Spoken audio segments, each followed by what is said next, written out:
কিন্তু জোর করে উপরতলা বেরোবে সেই দিনকে ছটার পরে ময়না তদন্ত করা হলো। আমরা কি দেখলাম? আমরা দেখলাম সুপ্রিম কোর্টে যখন কোন ডেড বডি হয় সেই ডেড বডির একটা চালান কপি থাকে, কারণ সেই চালান কপিতে সমস্ত কিছু উল্লেখ থাকে, কিন্তু আমরা সেখানেও দেখতে পেলাম না যে কোথাও। কিন্তু বন্ধুদের লজ্জা হচ্ছে, এলাকার সমুদ্র সম্পন্ন তৃণমূল কর্মী বিন্দুদের উদ্দেশ্যে হয় না, একটা কথা না বললেই নেই বন্ধু। আজকে বলছে আজ সাধারণ মানুষের যে অভয়ার জন্য আর্জি করার জন্য আজ আন্দোলন চালাচ্ছে বন্ধু। কেউ তৃণমূল কিছুদিন আগে ইতিহাসে দাঁড়িয়ে আজকে বলে দিল যে আমরাও যে অভয়ার আন্দোলনের জন্য মিছিল করছি বন্ধু। তাই সেই বন্ধুদের বলতে চাই, কেন বন্ধু আপনারা আন্দোলন করছেন আর অপরদিকে বুঝবেন উকিলকে আপনারা আমাদের রাজ্য সরকারের টাকায় আপনারা কেন উকিল বসছেন?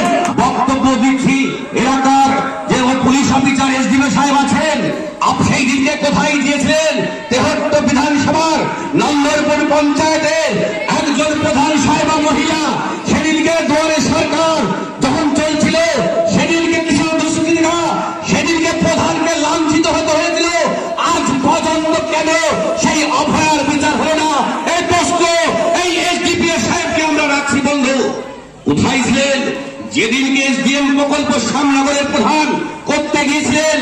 যে শ্যামনগরের প্রধান একজন মহিলা, সেই মহিলাকে যেদিন হেনস্থা হয়েছিল এখানকার প্রশাসনকে আমি সেই দিনকে বলছি, কোথায় ছিল আপনাদের বসে? এখনো পর্যন্ত তার সুরাহা কেন করা হয়নি বন্ধু? আমরা যেখানে দাঁড়িয়ে বক্তব্য দিচ্ছি নাট্য পঞ্চায়েত, সেই নাট্য পঞ্চায়েতের প্রধান সাহেব যেদিনকে এসডিএম প্রকল্প করতে গিয়েছিল দেবনাথপুরের একটা জায়গায়, সেদিনকে দুষ্কৃতী বাহিনী, এই দুষ্কৃতী বাহিনী সেই প্রধানকে লাঞ্ছিত করেছিল। আজ পর্যন্ত তার প্রশাসনে কোন সুরাহা পেলেই বন্ধু।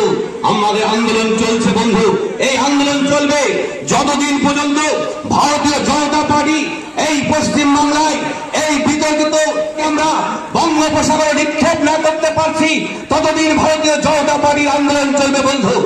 আমরা একে একে দেখলাম যে বিভিন্ন আর্যিকরের ঘটনা থেকে আমরা সদ্য দেখছি কল্যাণী, যে কল্যাণীতে এক তিলোত্তমা, সেই তিলোত্তমাকে যেভাবে টিএমসিবির যে নেতৃত্বরা যেভাবে চাপ দিচ্ছে বন্ধু, এই চাপ দিয়ে দিয়ে আজকে তার বয়াল উল্টো করার জন্য তাকে প্রতিবাদ করছে বন্ধু।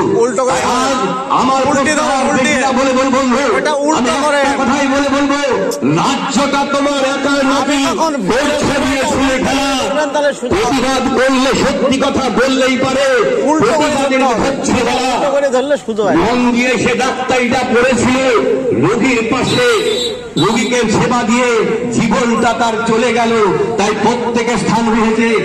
আমি আবার অভিনন্দন জানিয়ে আমি আমার আলোচনা শেষ করছি। বন্দে মাতরম, ভারত মাতা কি জয়।